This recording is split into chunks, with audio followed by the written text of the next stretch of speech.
உங்க ஃப்ரெண்ட்ஸ் முன்னாடி சும்மா கெத்து காட்டணுமா? "உனக்கு எப்படி இவ்ளோ தெரியும்னா?" அவங்க வாயடிச்சு போற மாரி ஒரு மேஜிக் மேட்டர் சொல்றேன். இந்த வீடியோவ கடைசி வரைக்கும் பாருங்க. நீங்க இப்ப YouTube வீடியோலாம் பார்க்குறீங்கல்ல, WhatsAppல மெசேஜ் அனுப்புறது, Instagramல ஸ்க்ரால் பண்றது, இந்த டேட்டாலாம் எப்படி ஒரு நாட்டுல இருந்து இன்னொரு நாட்டுக்கு ஒரு நொடியில போகுதுன்னு தெரியுமா? சேட்டலைட் மூலமா தான் நெனைக்கிறீங்க. அதுதான் இல்ல. நம்ம யூஸ் பண்ற 95% இன்டர்நெட் எல்லாமே சேட்டலைட் மூலமாலாம் வரல. கடலுக்கு அடியில இருக்கிற கேபிள் வழியா தான் வருது. அந்த கேபிளோட பேரு தான் ஃபைபர் ஆப்டிக் கேபிள்.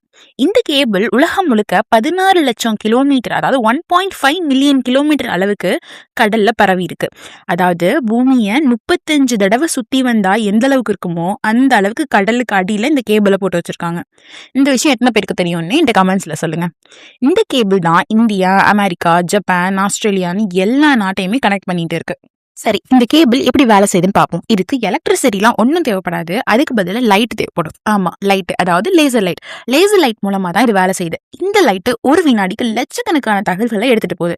அதனால தான் இப்போ நம்ம வீடியோ கால் பேசுறோம். நீங்க என்னோட வீடியோ பாக்குறீங்க. ஆன்லைன் கேம்ஸ், நெட்ஃபிளிக்ஸ், யூடியூப்னு எப்பா எல்லாத்துக்குமே நெட்வொர்க் தான் தேவைப்படுது. அந்த நெட்வொர்க்கை வேலை செய்ய வைக்கிறது இந்த லேசர் லைட் தான். இந்த கேபிள்லாம் எப்படி கடலுக்கு அடியில போயிருக்கும் அப்படின்னு உங்களுக்கு ஒரு டவுட் வரலாம். வரலனாலும் நான் சொல்றேன். இதுக்குன்னே ஒரு ஸ்பெஷல் கேபிள் ஷிப்ஸ் வச்சிருப்பாங்க. அந்த ஷிப் மெதுவா கடலுக்குள்ள போகும். பின்னாடி இருந்து கேபிள மெதுவா கடலுக்கு அடியில இருந்து செலுத்தும். ஆழம் குறைவா இருக்க இடங்களெல்லாம் ஆங்கர் அப்படி இல்லைன்னா ஃபிஷிங் நெட் டேமேஜ் பண்ணாம இருக்க மிஷின் வச்சு கடலுக்கு அடியில இந்த கேபிள புதைச்சிடுவாங்க. ஆனா ஆழமான கடல்லாம் இருக்கும் இல்லையா, அங்கெல்லாம் அப்படியே சீ ஃப்ளோர் மேலே விட்டுட்டு வந்துருவாங்க. ஒரு சப்மரைன் கேபிளோட தடிமன் எப்படி இருக்கும்னா, அதாவது அந்த கேபிளோட தடிமன் ஒரு கார்டன் ஹவுஸ் மாதிரி இருக்கும். அதாவது கார்டனுக்கு யூஸ் பண்ற பைப்ஸ் மாதிரி. ஆனா அதுக்குள்ள ஒரு ஹேரோட திக்னஸ் அளவு தான் அந்த ஃபைபர் கிளாஸ் இருக்கும். அதுதான் உலகத்தோட மொத்த இன்டர்நெட்டையுமே சுமந்துட்டு இருக்கு. கடலுக்கு அடியில ஷார்க்லாம் கேபிள கடிக்குமான்னு கேட்டா, அது ஒரு சில தடவை நடந்திருக்குதான். அதனால சில கேபிள்களுக்கெல்லாம் ஷார்க் பைட் ப்ரொடெக்ஷன் போட்டிருக்காங்க. ஆரம்பத்துல கடலுக்கு அடியில கேபிள்கள் சுறாமீனை கடிச்ச சம்பவங்கள் இருந்தாலுமே 2008ல இந்தியாவோட 50% இன்டர்நெட் வேகத்தை முடங்கி போனுச்சு. அதுக்கு காரணம் எகிப்து கடற்பகுதிக்கு போன ஒரு கப்பலோட நங்கூரம் தான். அந்த நங்கூரம் பட்டு கேபிள் துண்டா போன சம்பவமும் இருக்கு. இதனால தான் இப்போ கேபிள்களை சுற்றி பலமான பாதுகாப்பு உரைகளை போட்டு உலக நாடுகள் பராமரிச்சுட்டு வராங்க. ஒரு கேபிள் கட் ஆயிட்டா ஒரு நாட்டோட இன்டர்நெட் ஸ்பீடே குறையலாம். சில நேரம் பேங்க் டிரான்சாக்ஷன், இன்டர்நெட் கால், வெப்சைட்ஸ் எல்லாமே முடங்கிடும்.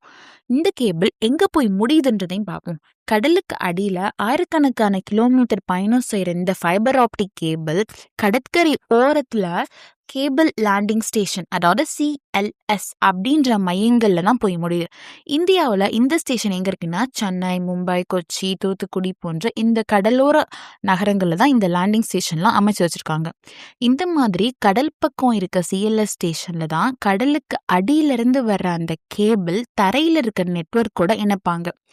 அங்கிருந்து நம்ம போனுக்கு எப்படி வருதுன்றதை பார்ப்போம். இன்டர்நெட் வர்ற வழிமுறை இருக்குல்ல, அது ஒரு செயின் மாதிரி. லேண்டிங் ஸ்டேஷன், அதாவது CLSல கடலுக்கு அடியிலிருந்து வர்றது இந்த லைட் சிக்னல் தான். அதை டேட்டாவா மாத்தி சிக்னலை இன்னும் பலப்படுத்தும். அதாவது பலாயிரம் கிலோமீட்டர் அந்த லைட் டிராவல் பண்ணி வருது இல்லையா, அப்போ அது கொஞ்சம் வீக்கா இருக்கும். ஸோ ஆம்ப்ளிஃபையர் மூலமா அதை டேட்டாவா கன்வெர்ட் பண்ணுவாங்க. அப்போ கொஞ்சம் ஸ்ட்ராங் ஆயிடும். அங்கிருந்து நிலத்துக்கு அடியில பதிச்ச பெரிய ஆப்டிக்கல் ஃபைபர் கேபிள்லாம் இருக்கு இல்லையா, அது மூலமா பெரிய டேட்டா சென்டர்களுக்கு, நகரங்களுக்குலாம் அந்த டேட்டாவை அப்படியே கொண்டு போயிடும்.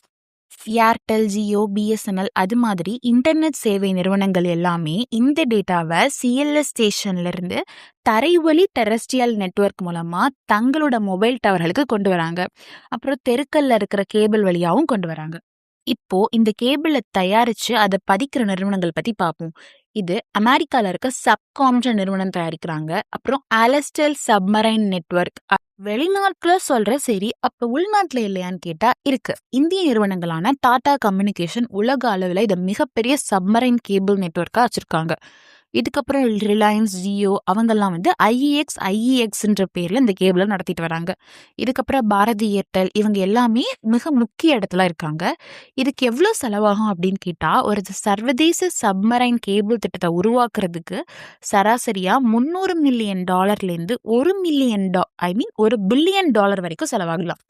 இந்திய மதிப்புல சுமார் 2,500 கோடியிலேருந்து 8,500 கோடி வரைக்கும் இருக்கும். இது மாதிரி இன்ஃபர்மேஷன் தெரிஞ்சுக்கணும்னா என்னோட வீடியோ மறக்காம சப்ஸ்கிரைப் பண்ணுங்க. தேங்க்ஸ் ஃபார் வாட்சிங்.